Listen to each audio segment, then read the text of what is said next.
What's going on, everybody? Welcome back to the Barbells and Trails podcast. I'm your favorite host, Brett, back with another episode. We are on to episode 40. We are working our way through. We are pushing towards the first year of this podcast, making its full cycle. But I wanted to get right into it today. I'll be honest, I didn't have a lot to talk about. I've been reading a book, which I will mention here in a bit. But we didn't talk about anything last week. I was going to go hop right into the news right here, right now. So here we go. First story. Bam. Right here. Ethiopia. Newsletter exclusive. Ethiopia is the world's 12th and Africa's second most populous country until 2020.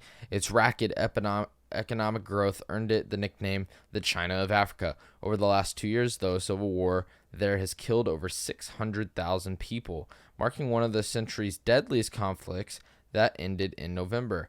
Roka spent at least 3 weeks in Ethiopia exploring the country and learning about what life is actually like there, and now writing about it exclusively in their free newsletter. I just basically promoted them, but check them out. Ride the News on Instagram. It's an amazing page, really cool news source that I like to look at every now and again. At least when I am on Instagram every once in a while, it's not pointless shit. Microsoft investing $10 billion in OpenAI. Microsoft announced a multi-year, multi-billion-dollar investment into OpenAI. GPT creator Elon Musk co-founded OpenAI in 2015, and it's since received billions in funding. In 2021, AI researchers ranked in the top 3 AI firm worldwide per CNBC. In November 2022, OpenAI released ChatGPT, an AI chatbot that went viral due to its ability to provide complex and unique responses to a range of prompts. OpenAI has also developed game-playing bots that have beaten esports champs. Microsoft's investments is its third in OpenAI since 2019, since saying it's investing up to $10 billion. That's quite a lot of money. More money than I would have originally thought. What else is going on? Trapped at Machu Picchu. What's going on in Machu Picchu? I love Machu Picchu. I would love to go there. Anybody want to go? I'll go with you. Tourists were stranded at Machu Picchu after the Peruvian government indirectly closed the site. Machu Picchu is the 15th century Incan citadel in the Andes Mountains. It is one of the 7 wonders of the world and Peru's most popular tourist attraction. That's why I want to go. Peru has been in a political crisis since its former president was impeached, arrested, and charged with rebellion in December. Clashes between the protesters and the police have since killed over 55 people. The government said that it closed the attraction to protect the safety of tourists and the population in general. It later activated all surrounding tourists. Interessante. I would love to go there, so that's not fun. I mean, I want to go, so like, why not? Why not allow it? I want to go there more. Okay, so this is becoming more of a pain than I thought trying to record this. For some reason, everything is very tiny, and I do wear glasses, and I'm not wearing them right now, and I had already taken my contacts out. So we're just here. You know what? Screw it. That's the news. That's all we got. Into the news cycle this week. I don't know what else is going on. I haven't kept up that much. I just know that main one that I was talking about was Ethiopia's civil war is hopefully finally coming to a rest. I didn't even know it was happening until a handful of months ago, and I was kind of shocked. I had no idea, and almost, I think, over 500,000 people were killed in the civil war. So, not necessarily a good thing. Not by any standards. Hopefully, they get everything settled. And for what I have heard, they've been working towards a very peaceful agreement and actually ending all conflict. So that's a plus, and hopefully that moves forward. So last week, very long episode, an hour and 40 minutes. We did not plan on actually doing that long of an episode. We just kind of ended up talking about a lot of stuff. Obviously, I was kind of rambling. It ended up being later than I wanted. We didn't get done until like 11:30. I didn't get to bed till like 12:30, something along those lines. It was fun though. I did enjoy it, and I hope you guys did too. It was a very cool episode. We were actually able to talk about a large variety of things, but it was a lot of fun. And also one thing I've been working on this weekend, this weekend, I've been trying to finally get caught up and reamp the other channels. Considering I stopped posting clips on the main channel, I was like, okay, well, I kind of need to post in general on the clips channel. So as of the time you guys watch this, there will be 2 new videos uploaded. One posted yesterday, another one's posting tomorrow, but you guys, you're not coming out till Wednesday. But either way, I spent basically a big chunk of my weekend last weekend making about 10, clipping down about 10 videos, editing, making thumbnails, probably some of the better thumbnails I've made, just a large variety of everything. So I do hope you guys enjoy, and I do encourage you to venture over to this other channel. So if you guys don't always want to watch the full podcast episodes, you could at least get little snippets and little entertaining bits or funny bits or just whatever to get a feel from past episodes. So please do that. I much appreciate it and encourage you guys to. So check that out. Be sure to subscribe if you haven't already, and do that for this channel too. If you're watching and you haven't subscribed and you're enjoying this and you've enjoyed any of the things that I've posted, go ahead and subscribe, please. I do encourage it, obviously. But with last week's episode, one of the things we talked about, the fight, the KSI fight, the Misfits 4, a lot of stuff going on. There was some information that got passed down. Not passed down. There was some information that came out after the fight. The one fight that me and Bailey talked about, the one with Swarms and Anthony Taylor, I believe was his name. I'm not 100% sure, so do not fact check me on that one. And how we talked about how it was like basically a one-punch fight, and that was it. It was a clean punch to the eye. And we thought, and they thought at the time, that it could have been an orbital fracture. Turns out that it wasn't. He actually had a cut on his retina, so he could not see properly out of his eye. I actually had a friend, not necessarily to that extent, in high school, end up with a bruised retina. And sometimes the things that can make it happen seem like very minor wounds or injuries. You can't even tell, but I mean, it fucks with someone's vision, and if you can't see, you can't see. So that's actually what happened. So a lot of people are like, Swarms, you don't need to be so cocky right now. You didn't even fight the guy.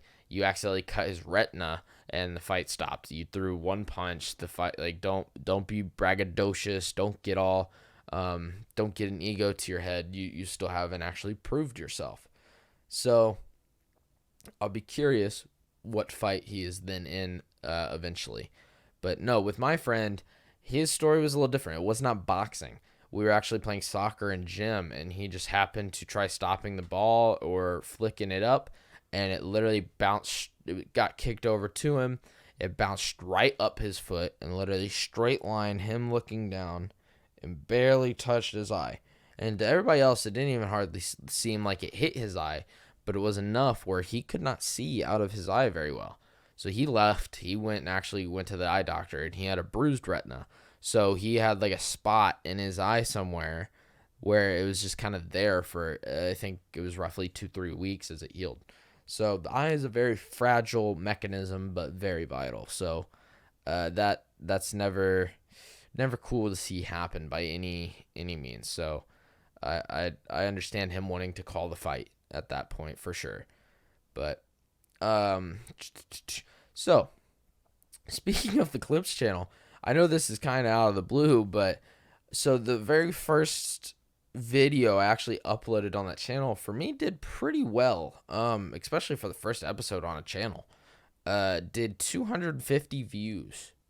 Not too shabby. 55 now, I think. But I just, like, it's still been getting some views recently. Nothing crazy, but a few here and there. And I actually got I got a lot of comments. I think a total on that upload was like 21. Some of that's from me responding. Some of that's from other people talking in the comments, and stuff like that. So that was really cool because I got a lot of, I guess, feedback in a way. I got comments. But this one guy, and this happened just, I think, last week, and I did mention it. This one guy was not very pleased with the video. He thought that basically everything I said was wrong. And I'm not saying I'm a specialist. I just was talking about something that I found very interesting. And it was about Graham Hancock and Randall Carlson. And he said that I fucked up within the first 6 seconds, that I called him an archaeologist and he's not, and blah, blah, blah, and this and that, and that these guys' careers are completely made up and they pick out things that they want that boost their careers, blah, blah, blah. All this shit. Bunch of shit. I really don't care either way. And then he was like, and also if Joe Rogan is where you're going for your information, you might want a news source. But it's what do you say? It's entertainment, not education. Which is fair. It is a podcast. But you can't tell me that you're not going to find something that's very informational from a podcast at times, a YouTube video, movies. Like, forms of entertainment can be educational in specific ways. And not only that, Joe Rogan's podcast in particular, he typically has on, not necessarily all the time, but he has on authors and scientists and people in the political scene. He has quite a variety of guests. So I was like, whatever. But it is what it is. I still find that stuff absolutely fascinating with Graham Hancock. Joe Rogan actually just had some people on last week that I was listening to, and it was fascinating. And it was about ancient Egypt and maybe where Atlantis was actually located, and how that there was a lost history, and that it's very weird that supposedly the pyramids were some of the first things to be built in Egypt, and over time, the structures and the technology and everything, the architecture seemed to get worse when typically it goes the other direction. So it was very interesting. I'm not necessarily going to completely go into it. I loved the podcast. I really did, because I find that kind of stuff fascinating, especially the idea of an ancient civilization that's lost to history. I find it fascinating because I've always been fascinated with history to begin with. I think that there probably is a lot that has been lost in the human past in general, just because, even in the more recent future, that, that written history has only been how far back? Like, it's not that old. So what's happened? Not only that, but we do know of certain cataclysms within fairly recent enough past that obviously would have had a very large effect on human civilization.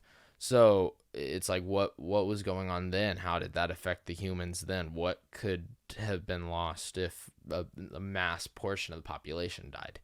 So it was really cool. The one thing that related the most, I feel like, to the Graham Hancock, Randall Carlson video that I talked about with the Young Adrias Impact Theory, was they actually talked about these, I cannot remember what it was called, but basically these craters all across the East Coast. And the best way to see it is through LiDAR scans. And originally, people started to see it from aerial views. Before that, no one had any clue, but you just see these like little holes dotted all across each other and across the coast. And it just seemed kind of weird. And eventually someone did a LiDAR scan, and then that seemed even crazier, because it was like, oh yeah, there's definitely like holes here everywhere, massive ones. And a few of them are lakes, whatever. So you can kind of tell. at one point someone kind of looked at them and was like, okay, these all have an interesting trajectory here, and they kind of put the math together. I really don't know. They just talked about this, so I'm not saying I'm an expert, but they supposedly kind of did the math and was like, okay, what would this have been if obviously this was a crater? What's the best explanation? And obviously this isn't fact. This isn't 100% known. This isn't guaranteed. But the best explanation they could come up with was actually part of the young Dryas, and believing that when some of the meteors, or maybe the largest one that caused the beginning things that really set everything off, the large one in particular that hit the northwestern seaboard up by Canada and Oregon and north there, that hit the 2-mile high ice wall, that it basically just caused massive ricochet of ice between the shit it initially melted and destroyed, and not only that, but launching ice everywhere. And so some of these pieces were who knows how big. I mean, think about a meteor hitting Earth at 45,000 miles per hour or some shit. Like, that's going to cause damage, especially if it's 2 kilometers wide. So basically, these giant chunks of ice would have flown for about 8 to 10 minutes like a fucking ballistic missile across the continent and landing all along the East Coast, bombarding it with fractals of ice, and just leaving these craters everywhere. And it was kind of funny because I listened to that and I talked to one of my coworkers about it. I actually pulled up Google Maps, and I was able to find, because I knew part of it they talked about were in the Carolinas. So I looked up, I turned it to satellite mode, and I zoomed in. I was like, I wonder if I can see anything. Just curious. And I zoomed in, and I was able to find a few lakes. I was like, all right, cool. And you could tell they actually have very similar shapes, where it's almost like a raindrop, but sideways. And so you can see they kind of have a tail end pointing in a similar direction. I was like, well, I'm guessing that's it. If they're pointing towards this very similar direction, obviously this is in the area. These are holes. These are just a few that actually became ponds or lakes. These are probably some of those same ricochet craters or whatever that they were talking about on the show. So I was like, well, that's kind of cool. You can see it from a satellite. Not only that, I decided also, while I was on Google Maps, was I went over to Africa and the savannah, and I looked at the Recot structure. It's supposedly the place that some people believe was possibly the site of the capital city of Atlantis.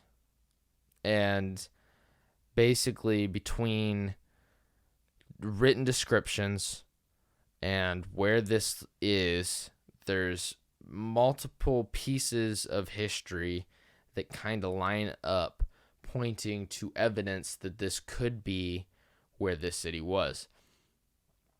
And it is pretty interesting with the rings, and where it looks like there was a waterway at one point, which we know the savannah did have a lot of water on it, major rivers running through it at one point, a long time ago, and mountains north of them, and certain things. There's a bunch of stuff that kind of just added up. And not saying it's a guarantee. It's not like it's been archaeological digged, but then not only that, whatever might have happened, I doubt that there'd be any remnants left.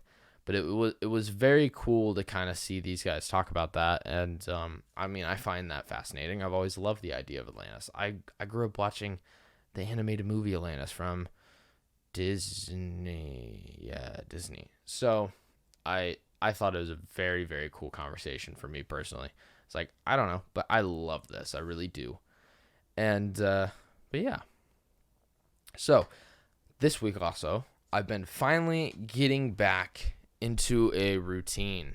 I say that, like I said, I actually sat down and just worked on my computer for probably 8+ hours or more this weekend, just between editing and thumbnails and clipping and going through and trying to find stuff.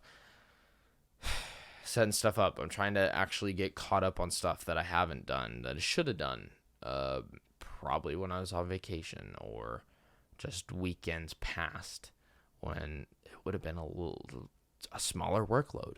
So I'm trying to finally get caught up on everything. I plan on posting on the Shorts channel here soon and actually getting that consistent and keeping that with an upload.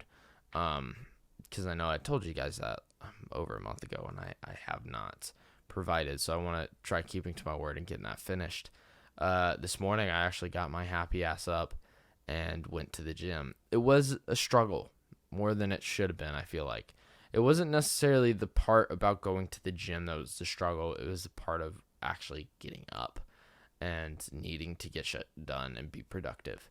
And one thing that actually got me and kind of helped me get out of that little rut as I'm laying in bed was I watched Kyle Freezy's video the other day. It was living like KSI for a week, I believe. And basically he went through his weekly routine. He did his workout schedule, his eating habits, his sleep schedule, basically just everything. Did his full routine for 5 days. And he's like, I wanted it. His whole thing at the beginning of the video was, I want to see what makes KSI click. Everything he touches seems to kind of turn to gold. Why can this man just seem to do so well? And so he did this. He worked out like twice a day. He woke up at whatever time, ate oatmeal every morning, and that was it. Just oats and a bunch of stuff. And did boxing training, runs, this, that. A large handful of things. And it was a busy schedule. Different was. I think the workouts would have got to you the most, considering the amount of time he spent working out. But the rest of it wasn't terrible, between actually like having to work and do some stuff, and I guess having some time to wind down in the evenings and kind of relax and still enjoy yourself.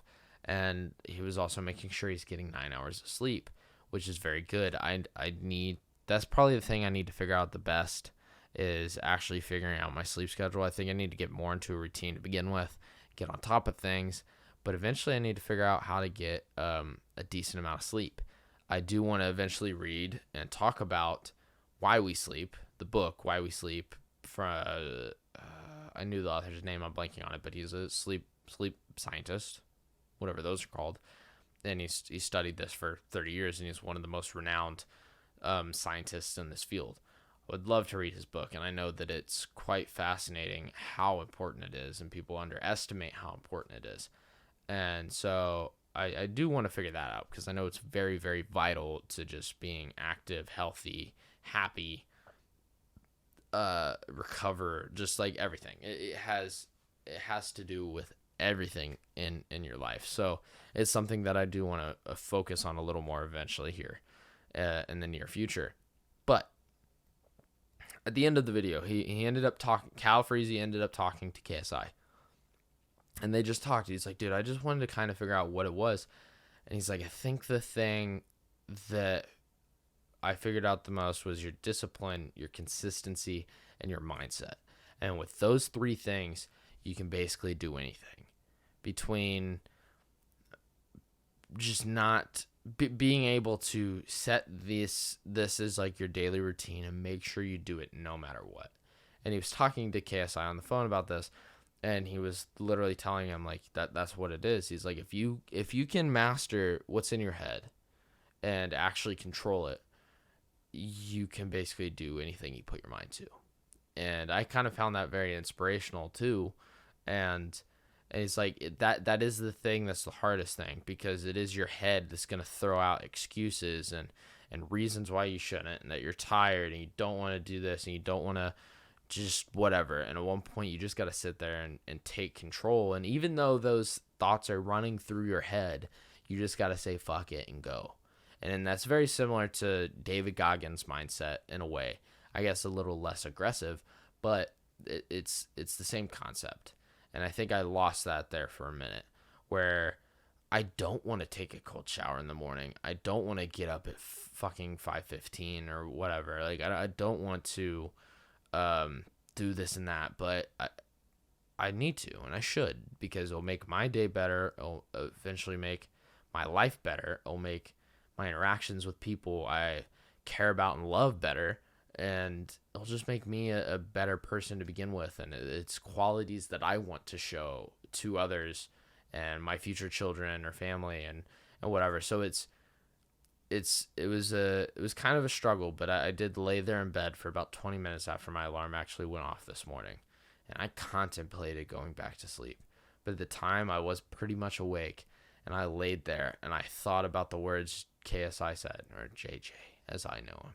And I sat there and I was just kind of like, I don't have any real excuse, and I just need to get it done. It doesn't matter what my brain's saying. I need to get up because I need to do this. I didn't have the most intense workout today. I wasn't in the gym for over an hour or some shit. I was literally in there for 20 minutes by the time I actually got in there. But for me, being 6 weeks out, I mean, I just need to be in there to get back into the routine of going and getting up and actually getting on it. But also, I need to take it kind of slow a little bit the first week. And I still, for a 20-minute workout, I didn't do half bad.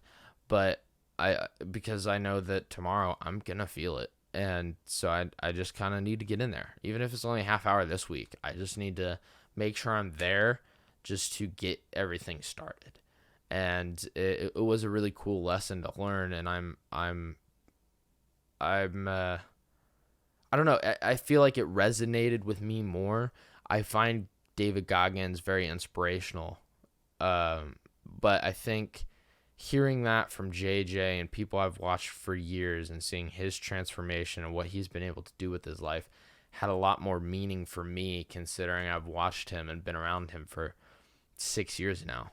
And for me, that's a long time because, I mean, I'm only 21. So 6 years ago, I was 15 years old. I mean, he was 23. And at the time, he was, still very big, very popular and doing very well and successful, but nowhere near where he is now. And he had to find that way and find that mindset and build to it and become who he is today. And I kind of want to do the same in some way, in my own form. So I know that I got to get on it this year and actually stay with it and be consistent. But I'm working on that.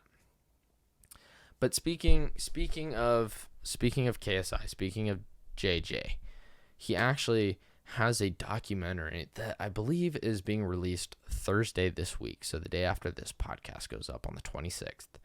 I can't wait to actually watch it because I kind of forgot that this was even a thing.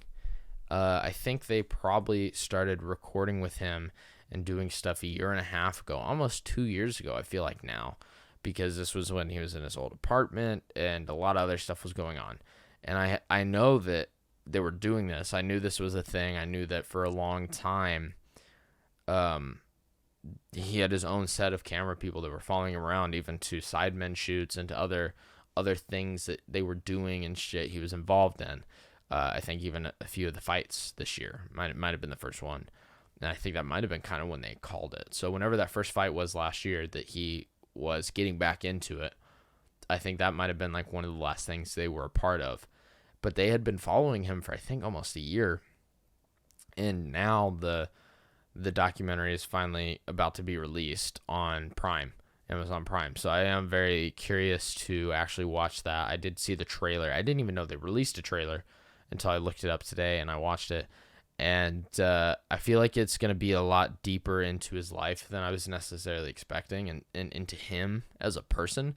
I know that in the trailer, he gets very emotional very quickly, and part of the trailer that they used, his family's definitely involved, and they talk about the burden of being who he is and certain things. So I think it will be very, very interesting to watch, and probably a way for a lot of people to really understand where he's coming from with certain things and understand him more as a person. And so I am curious to watch that, and I'll tell you right now that it's going to be a topic of discussion on next week's episode 100%, because I know I am going to watch that. But not only that, something else I will probably talk about on next week's podcast as well is I am reading a book right now called The Big Leap. It's not bad. It's not a very long book. It is very interesting. I'm probably more than halfway now. I was hoping to have it done tonight, but I realized it's hard to listen and focus on a book when I'm at work. So I only was able to listen to it for portions of the day.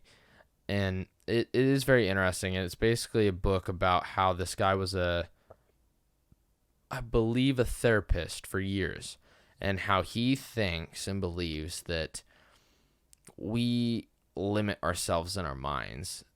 And because of these limitations, because of things we think about and how we look at things in such a negative way, that we indirectly self-sabotage because of our mindset. And that because we don't believe that we can be super successful and make money and do well and do what we want and have everything that we really desire and live a happy life, that we actually self-sabotage mentally to end up causing and building more issues than was actually there. Maybe things were going good at work, but that night you got into an argument with your fiance over something stupid that you didn't necessarily think about. And it's basically a way to make your brain feel like it's in a more stable situation. And I feel like I've heard of this concept before. Not as necessarily as in-depthly, but I feel like I've heard something similar to this, in the sense of as we have evolved as people, that there's a very animalistic thing in our heads that has us wired for the unknown and fear and worry and basically stress that's always there. Because back in the day when we didn't know if we were going to have food, survive, and we didn't know what was going to kill us, our brains at one point are on an overcharge of trying to be preventative in a way, but try to make sure we're always on top of things in some way or another. And we're always worried about, I don't know, maybe a jaguar killing us or our family or something, or that we can't sit in bliss because our life's so amazing, because something's always happening and you could always just die. And that's something that's still there today, that even though those things are, death is a part of reality, but those other things are basically gone for the most part, that when we are super successful and we're able to get what we want and achieve, that we end up self-sabotaging in a way mentally, maybe not without even realizing it, because life's too good, and that there should always be something there to kind of keep us like balanced. And it's something that he thinks that isn't necessary. Like he thinks that we can get over it and that life can be good, and we just got to see what restrictions we're putting on ourselves in whatever way it is. So that's at least a simple rendition of some of the topics in the book. Like I said, I'm probably a little over halfway. I'll definitely have it done by next week easily, and I'll want to talk about it a little more and actually break it down a little bit and do stuff with that.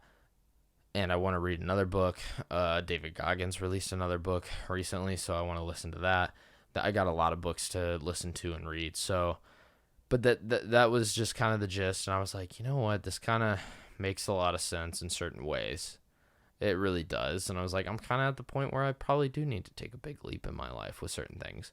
So, it's also very, very interesting that kind of just fit in with things that are happening with me personally.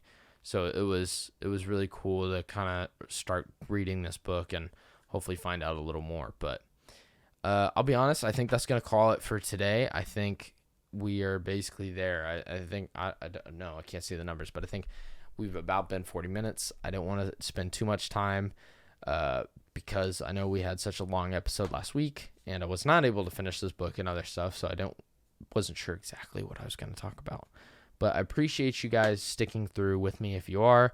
And if you did finish this and you got to the end, I really do appreciate you guys. And if you do leave a comment in the bottom just saying like, hey, I made it, like I got to the end, because it's much appreciated by me, and I love to see feedback from you guys, whatever it is. So be sure to like and subscribe if you haven't already. I know I hate saying that. I do, but I kind of have to a little bit. A little call to action to you guys. But I hope everybody's week's going well, and stay on it, and try to stay disciplined, and do what you know you need to, even though you don't want to. But I'll see you guys all next week, and peace out.